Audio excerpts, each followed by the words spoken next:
যেহেতু আজিৰ দিনটোৰ অন্যতম গুৰুত্বপূৰ্ণ খবৰ যে কোভিড প্ৰটকল মানি এবাৰ পূজা পাতিব পাৰিব 50 জন লোকৰহে প্ৰৱেশ কৰিবলৈ দিয়া হৈছে অনুমতি তাৰ উপৰি পঞ্চমীৰ দিনাখন পূজাৰীয়ে কোভিড টেষ্ট কৰাব লাগিব দুৰ্গা পূজা কমিটিয়ে কোভিড টেষ্ট কৰাব লাগিব আৰু বিসৰ্জনৰ পাছতো কোভিড টেষ্ট কৰাব লাগিব এনে ধৰণৰ কিছু নতুন নিৰ্দেশনা জাৰি কৰা হৈছে আজি স্বাস্থ্য মন্ত্ৰী গৰাকীয়ে এক সংবাদমেল যোগে এই কথা ঘোষণা কৰিছে তাৰ পিছত কিছু প্ৰতিক্ৰিয়া আহি পৰিছে এবিলে আমি হিৰকৰ ওচৰলৈ যাম হিৰকে আমাক জনাব হিৰক যেহেতু প্ৰতিক্ৰিয়া আপুনি ইতিমধ্যে শুনিছে ধুবুৰীটো ৰাইজে কিছু প্ৰতিক্ৰিয়া ব্যক্ত কৰিছে তেওঁলোকে কৈছে যে পঞ্চমীৰ দিনা যদি কোভিড টেষ্ট কৰা হয় পজিটিভ যদি ওলাই তেতিয়াহলে তেওঁলোকে ষষ্ঠীৰ পৰা পূজা পাতিব নোৱাৰিব কাৰণ তেওঁলোকৰ হাতত পূজাৰী এজনে এটা ভয় এটা সংশয় এনে ধৰণৰ কিছু দুমুজা তেওঁলোক পৰিছে কিন্তু সুৰক্ষা বা সুৰক্ষিত আমি ৰাখিবই লাগিব হ'বই লাগিব এনে ধৰণৰ কিছু প্ৰতিক্ৰিয়া আহি পৰিছে হিৰক হাইপাপৰি যেহেতু যিবোৰ এছঅপি অৰ্থাৎ যিবোৰ নীতি নিৰ্দেশনা জাৰি কৰা আছে তাৰ কিছু সংখ্যক হলেও অসুবিধাৰ সন্মুখীন হ'ব যিবোৰ পূজা কমিটিসমূহ আছে বা পুৰোহিতসকল যদি আপুনি চাব যায় গুৱাহাটী মহানগৰীত যিকোনো এখন পূজা চাব যায় বাৰোৱাৰী পূজা বা এনেধৰণৰ লতাহীত পূজা চাব যায় তেন্তে দেখিব যে তাতে বছৰ বছৰ ধৰি এজন পুৰোহিতে কাম কৰি আছে বা এজন পুৰোহিতে পূজা সময়ত সেইজন পুৰোহিতকে মাতা হয় তেনেস্থলত যদি চাব যায় সেই পুৰোহিতজনৰ পঞ্চমী দিনাখন যদি কোভিড টেষ্ট কৰা হয় তেন্তে যদি তেওঁ পজিটিভ ওলায় তেন্তে অন্য এজন পূজাৰী বা অন্য এজন পুৰোহিত কাক আনিব তাকে লৈ বিভিন্ন সমস্যা পৰিছে আৰু যিসকল স্বেচ্ছাসেৱকৰ কথা কোৱা হৈছে বা যিসকল পূজা কমিটিৰ লোকসকলৰ কথা কোৱা হৈছে সেই পূজা কমিটিৰ লোকসকলে ওতঃপ্ৰোতভাৱে পূৰ্বৰে পৰা জড়িত হৈ থাকে যদি চাব যায় বছৰ বছৰ ধৰি তেওঁলোকে জড়িত হৈ থাকে যদি তেওঁলোকো যদি পজিটিভ ওলায় তেন্তে তেনেস্থলত পূজা কেনেদৰে আয়োজন কৰিব বা ষষ্ঠী দিনাখন বা তেনেদৰে তেওঁলোকে কাম কাজবোৰ নিয়াৰিকৈ চলাই দিব তাৰ মাজত কিছু সমস্যা আহি পৰিছে শেহতীয়াভাৱে যিবোৰ এছঅপি বা যিবোৰ নীতি নিৰ্দেশনা জাৰি কৰা আছে তাৰে ভিতৰত অন্যতম হৈছে যিহেতু পূজা কমিটি যিসমূহ আছে সেই পূজা কমিটিয়ে পঞ্চমী দিনাখন তেওঁলোকে যিহেতু কোভিড টেষ্ট কৰিব লাগিব পূজা পুৰোহিত আৰু যিসকল লোক আছে বা যিসকল পূজা কমিটিৰ লগত জড়িত যিসকল লোক তাৰোপৰি বিসৰ্জনৰ দিনাখনো তেওঁলোকে পূজা কমিটিৰ লোকসকল আৰু যিজন পুৰোহিত আছে তেওঁলোকে কোভিড টেষ্ট কৰাটো অতিশয় প্ৰয়োজন আৰু জিলা প্ৰশাসনৰ যিসকল লোক আছে সেই জিলা প্ৰশাসনৰ লোকসকলে প্ৰত্যেকখন গুৱাহাটী মহানগৰী পূজা কমিটিত যাব আৰু পূজা কমিটি গোৱাত তাত স্বাব টেষ্ট কৰিব ৰেপিড টেষ্ট কৰিব আৰু তাৰপিছত ফলাফলৰ পিছতে তেওঁলোকে যদি পজিটিভ হয় তেন্তে সেই স্থানৰ পৰা তেওঁলোকে হস্পিটেললৈ লৈ যোৱা হ'ব যদি নিগেটিভ হয় তেন্তে সেই যদি পূজা গোটেই প্ৰক্ৰিয়াটো জড়িত হ'ব পাৰিব আৰু বিশেষকৈ আন এক কথা ক'ব বিচাৰিম যে পূজা সময়ছোৱাত ষষ্ঠী সপ্তমী অষ্টমী নৱমী আৰু দশমী দিনাখনলৈকে এখন যদি বাহনত কেৱল দুজন মানুহ যাব নোৱাৰিব এখন বাহনত কেৱল এজন মানুহ যাব পাৰিব বিশেষকৈ টু হুইলাৰ যি থাকে সেই টু হুইলাৰত কেৱল এজন মানুহে যাব পাৰিব দুজন মানুহ যোৱাৰ বাবে অনুমতি প্ৰদান কৰা নাই আৰু যিহেতু পূজা কমিটি যিসমূহ আছে সেই সমিতিসমূহৰ এবাৰত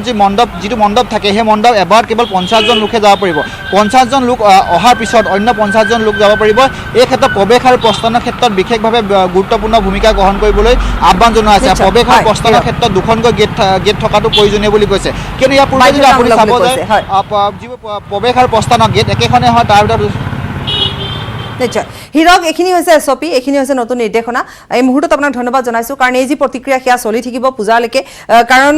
এখন পূজা কমিটিয়ে যেহেতু কোভিড টেষ্ট কৰাব লাগিব বিসৰ্জনৰ অন্তত যেহেতু কোভিড টেষ্ট কৰাব লাগিব পূজাৰী যেহেতু একোজন বছৰ ধৰি তেওঁলোকে পূজা কৰি আহিছে গতিকে পঞ্চমীৰ দিনাখন কোভিড টেষ্ট কৰাব লাগিব গতিকে এই সকলোবোৰ কথাই নিশ্চিতভাৱে কিছু প্ৰতিক্ৰিয়াৰ সৃষ্টি কৰিব কিন্তু তথাপিতো আমি যেহেতু কোভিড প্ৰটকল মানি চলিব লাগিব কোভিড বা কৰোনা এক মাৰাত্মক ৰোগ গতিকে তাৰ পৰা আমি বাচি থাকিব লাগিব আমি এই নীতি নিয়ম নিশ্চিতভাৱে মানি চলিব লাগিব ধন্যবাদ জনাইছো জ্যোতিৰ্ময় চক্ৰৱৰ্তী বলেন ভট্টাচাৰ্য আৰু হিৰকক আৰু ইফালে স্বাস্থ্যমন্ত্ৰী ডক্টৰ হিমন্ত বিশ্ব শৰ্মাই আজি দুৰ্গা পূজাৰ কোভিড প্ৰটকল যেনেধৰণে ঘোষণা কৰিছে সংবাদমেল যোগে কি কৈছিল আগবঢ়াইছো দুৰ্গা পূজাৰ সময়ত আমি স্বাস্থ্য বিভাগে দিয়া নীতি নিৰ্দেশ আমি পালন কৰোঁ আৰু দুৰ্গা পূজাৰ পিছত যদি কেছৰ ৰাইজ নহয় তেতিয়াহ'লে মই ভাবোঁ যে আমি বহুখিনি সফলতা লাভ কৰিব পাৰিম দুৰ্গা পূজাৰ যিখন প্ৰট'কল বা এছঅপি এই প্ৰট'কলখন আমি আজি ইছ্যু কৰিছোঁ আৰু মই ভাবোঁ যে মোৰ টুইটাৰ একাউণ্টৰ পৰা হওক NHMৰ টুইটাৰ একাউণ্টৰ পৰা হওক আপোনালোকে এই প্ৰট'কলখন লৈ ল'ব পাৰিব কেইটামান বিষয়ে আমি হাইলাইট কৰিছোঁ এইটো হৈছে পূজা আমি পতাত কোনো ধৰণৰ বাধা দিয়া নাই আমি খালি কৈছোঁ যে পূজা পাতোতে জিলা প্ৰশাসনৰ পৰা আপোনালোকে অনুমতি ল'ব তাৰপিছত আমি দ্বিতীয় অনুৰোধ কৰিছোঁ যে ক্লোজ পেণ্ডেল নকৰিব পেণ্ডেল বনোৱাত আমি বাধা দিয়া নাই কিন্তু পেণ্ডেলটো চাৰিওফালৰ পৰা মুকলি হ'ব লাগে ক্লোজ হ'ব নালাগে আমি সেইটো এটা কথা কৈছোঁ যে ইট শুড বি এডুকুৱেট স্পেচ থাকিব লাগে, এণ্ট্ৰি আৰু এক্সিট গেট দুটা হ'ব লাগে। যিফালেদি এণ্ট্ৰি কৰিছে সেইফালেদি এক্সিট হ'ব নালাগে, যিফালে এক্সিট কৰিছে সেইফালেদি এণ্ট্ৰি হ'ব নালাগে। স্বাভাৱিকতে পূজা কমিটিৰ দায়িত্ব হ'ব যে পূজা মণ্ডপত কোনেও যাতে মাস্ক আৰু হেণ্ড চেনিটাইজাৰ ব্যৱহাৰ নকৰাকৈ প্ৰৱেশ নকৰে। আমি এটা নিয়ম ৰাখিছোঁ যে পূজা যিসকলে ভলেণ্টিয়াৰ্ছ আৰু পূজাৰী থাকিব তেওঁলোকে কম্পালচৰিলি পূজাৰ আগদিনাখন টেষ্ট কৰিব লাগিব। পঞ্চমীৰ দিনাখন তেওঁলোকে মেইন পূজা কমিটি আৰু পূজাৰ পুৰোহিতজনে পঞ্চমীৰ দিনা তেওঁলোকে কোভিড টেষ্ট কৰিব লাগিব আৰু দেৱী মাৰ বিসৰ্জনৰ পিছত তেওঁলোকে আকৌ এবাৰ টেষ্ট কৰিব লাগিব। এইটো কিন্তু একেবাৰে মেণ্ডেটৰী যে পঞ্চমীৰ দিনা পূজাৰীজন পূজাৰ ভোগ আদি বনালে যিকেইজন কৰ্মচাৰী থাকিব যোগালী বুলি কয়, সহযোগী পূজাৰী বুলি কয়, আৰু পূজা কমিটি দিনে ৰাতিয়ে যিসকলে লাগি থাকিব তেওঁলোকক জিলা প্ৰশাসনে কম্পালচৰিলি তেওঁলোকক টেষ্ট কৰিব আৰু দেৱী মাৰ বিসৰ্জনৰ পিছত তেওঁলোকক টেষ্ট কৰিব। 2-3টা আমি ৰেষ্ট্ৰিকশ্যন আনিছোঁ যে 10 বজাৰ পিছত পূজা মণ্ডপটো ক্ল'জ কৰি দিব লাগিব। দ্বিতীয়তে পূজাৰ সময়ত আমি 2জন যুৱকে পিলিয়ন ৰাইডিং কৰিব নোৱাৰিব। মহিলাই পাৰিব, পিছফালে ল'ৰা ছোৱালীয়ে পাৰিব, বা 2জন মেল পূজাৰ কেইদিন পিলিয়ন ৰাইডিং আমি মানা কৰিছোঁ যে পূজাৰ কেইদিন 2জন পুৰুষে যাতে পিলিয়ন ৰাইডিং নকৰে। কালচাৰেল ফাংচন আমি মানা কৰিছোঁ যে পূজাত কালচাৰেল ফাংচন নালাগে, কিন্তু আৰতি কৰাত কোনো বাধা নাই, কিন্তু কোনো মাইক লগাই কালচাৰেল ফাংচন নহ'ব, কোনো ধৰণৰ প্ৰতিযোগিতা নহ'ব, কিন্তু আৰতি কৰাত কোনো বাধা নাই। ইয়াত অকণমান ৰেষ্টুৰেণ্ট আদি 9টা বজাৰ পিছত পূজাৰ কেইদিন আমি বন্ধ কৰি দিব দিছোঁ, আপ টু 9 আমি ৰাখিব দিছোঁ। তাৰপিছত বাকী যিখিনি আছে সেইখিনি একেবাৰে সৰু সৰু, বহুত বেছি দীঘলীয়া তাতে একো নাই, যে 9টা বজাত ৰেষ্টুৰেণ্টখিনি বন্ধ কৰিব, পিলিয়ন ৰাইডিং নকৰিব, কালচাৰেল ফাংচন নাপাতিব। ইফালে ৰাজ্যত ক্ৰমাৎ হ্ৰাস পাইছে কভিডৰ প্ৰকোপ। তথ্য দাঙি ধৰিছে ডক্টৰ হিমন্ত বিশ্ব শৰ্মাই আৰু লগতে এই কথাও সদৰি কৰিছে সংবাদমেলযোগে। 3.76, 3.9, 3.7, 3.2, 3.5, 3.5,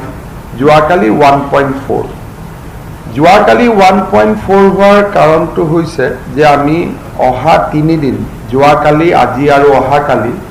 3 দিনত আমি 1 লাখ টেষ্ট কৰিছোঁ। টেষ্ট বেছি হোৱাৰ কাৰণে যদিও পজিটিভিটি ৰেটটো 1.4 পাইছে, কিন্তু 30,000 টেষ্টতো পজিটিভিটি ৰেট ইজ নাও বিল' 4%। অৰ্থাৎ আমি যিটো বস্তু আগষ্টত পাইছিলোঁ, জুলাইত পাইছিলোঁ, একেবাৰে in the beginning of the cycle,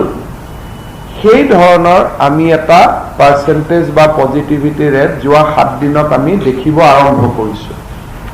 আৰু যদি এবছলিউট নাম্বাৰ কেছত যায়, যে আমি 36,000 কেছ টাচ কৰাৰ পিছত আমি নামি আহি 28,000লৈকে নামি আহিলোঁ। মানে এবছলিউট নাম্বাৰ, অকল পজিটিভিটি ৰেট নামা নহয়, এতিয়া ডেইলি কেছ নাম্বাৰটো কমিব আৰম্ভ কৰিছে, টোটেল নাম্বাৰ। আৰু অসমত চাওঁতে চাওঁতে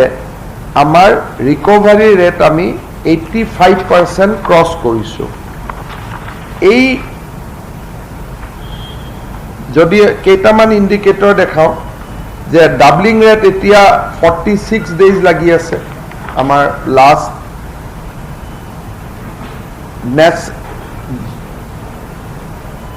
অসমত আমাৰ পজিটিভিটি ৰেট আজিৰ দিনত একজেক্টলি 85%। আৰু আমাৰ টেষ্টটো কোনো গুণে কমা নাই। আজি আমি 40 লাখ টেষ্টত ভৰি দিম, যিটো অসমৰ দৰে ৰাজ্য এখনৰ বাবে সাংঘাতিক বহুত বেছি high performance because our per million test is now almost 1,14,000 1,14,000 মানুহক 10 লাখৰ বিপৰীতে 1,14,000 মানুহক আমি টেষ্ট কৰিছোঁ তাৰমানে পপুলেশ্যনৰ টোটেল 10% ব্যক্তিক আমি টেষ্ট কৰা হৈ গ'ল আৰু যদি গুৱাহাটী চাব যায় 6 লাখ লোকক টেষ্ট কৰিছোঁ against A population of 10 lakh already 6 lakh people have been tested আৰু গুৱাহাটীৰ পপুলেশ্যন আছে 10 লাখ গতিকে আজি আমি আপোনালোকক বা আপোনালোকৰ জৰিয়তে আমি ৰাইজৰ লগত কথা ক'বৰ চেষ্টা কৰাৰ মূল কথাটোৱে হ'ল যে another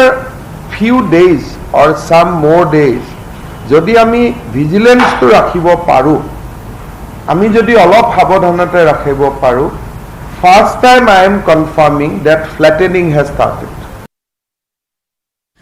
আৰু ইফালে শিক্ষা খণ্ডক লৈও ঘোষণা কৰিলে মন্ত্ৰী ডক্টৰ হিমন্ত বিশ্ব শৰ্মাই সংবাদমেলযোগে কি ক'লে আগবঢ়াম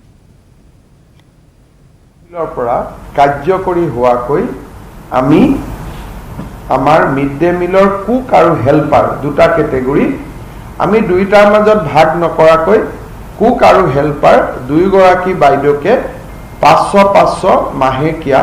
ৰাজ্য চৰকাৰৰ পৰা দিবৰ বাবে সিদ্ধান্ত গ্ৰহণ কৰিছোঁ 1991 চনৰ পৰা 2001 চনৰ ভিতৰত কিছু শিক্ষক এক্সেছ এপইণ্টমেণ্ট হৈছিল যিমান পোষ্ট আছিল তাতকৈ এক্সেছ এপইণ্টমেণ্ট হৈছিল আৰু গুৱাহাটী উচ্চ ন্যায়ালয়ত এটা গোচৰ চলিছিল Manu Sharma versus state of Assam সেই গোচৰটোত 4,000 এনেকুৱা শিক্ষক আছে বুলি তেতিয়া তদানীন্তন ন্যায়াধীশ ৰঞ্জন গগৈ ডাঙৰীয়াৰ এটা নিৰ্দেশত উল্লেখ আছিল বহু দিনৰ পৰা এই ব্যক্তিসকলক নাই দিয়াৰ এটা প্ৰক্ৰিয়া চলি আছিল কিন্তু 2001 চনৰ পৰা আজিলৈকে এই বিষয়টো কোনো এখন চৰকাৰে ইয়াৰ সফল সমাপ্তি কৰিব পৰা নাছিল প্ৰাইমেৰিলি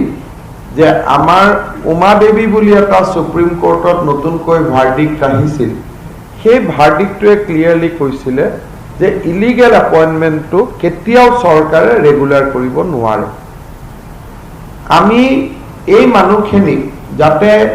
সুপ্ৰিম কোৰ্টৰ ভাৰ্ডিক্টটোৰো সন্মান হয় আৰু মানৱীয় দৃষ্টিভংগীও চাব পৰা হয়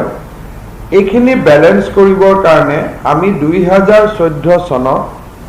ডিভিজনেল কমিশনাৰসকলৰ হতুৱাই বিভিন্ন কাগজ পত্ৰ এখেতসকলৰ পৰীক্ষা কৰিছিল এটা দীঘলীয়া প্ৰক্ৰিয়া 2001 পৰা 2014 আহিলে 14 ডিভিজনেল কমিশনাৰ বিলাকে এওঁলোকৰ কাগজবিলাক পৰীক্ষা কৰিলে পৰীক্ষা কৰি পালে যে কিছুমানে মাজে মাজে দৰমহা পাই আছিলে আৰু কিছুমানক চৰকাৰে ট্ৰেইনিঙতো পঠাই দিছিলে যে আপোনালোকে ট্ৰেইনিং কৰক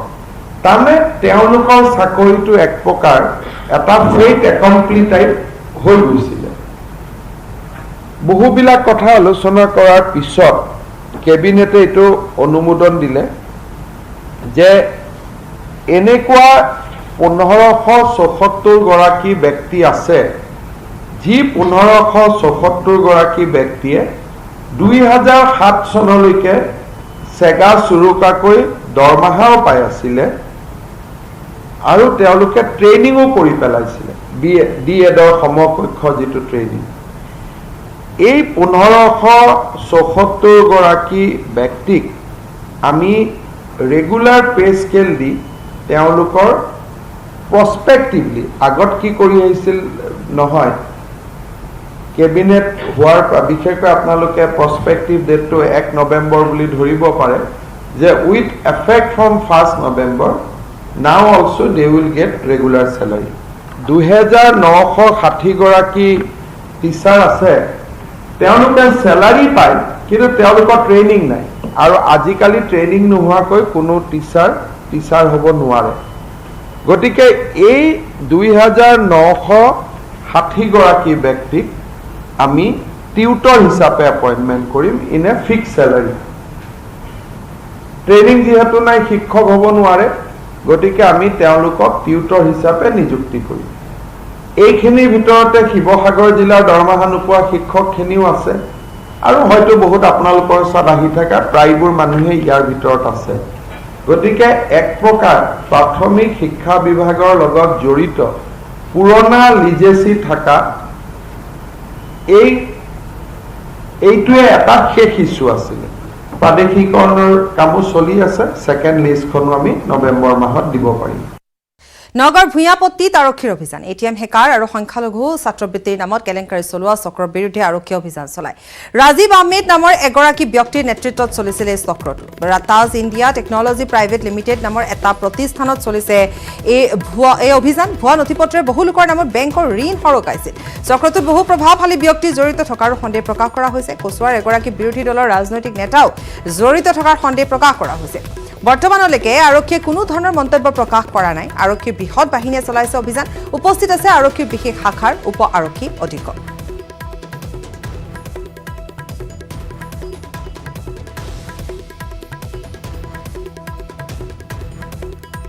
আৰু এই সন্দৰ্ভত আমাক অধিক জনাব আমাৰ সাংবাদিক নীলোৎপলে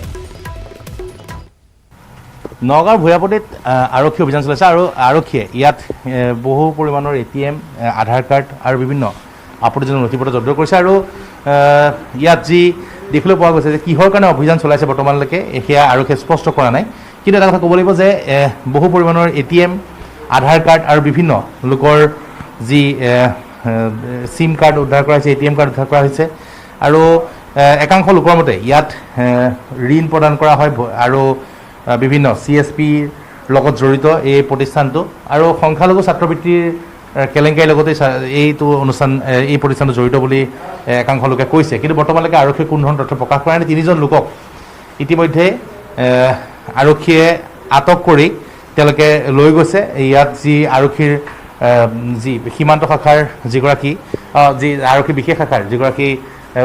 উপ আৰক্ষী অধীক্ষক তেওঁ আহি পেলাই অভিযান চলাইছিলে আৰু অভিযান চলাই পেলাই তেওঁলোকে ইয়াত যি তিনিগৰাকী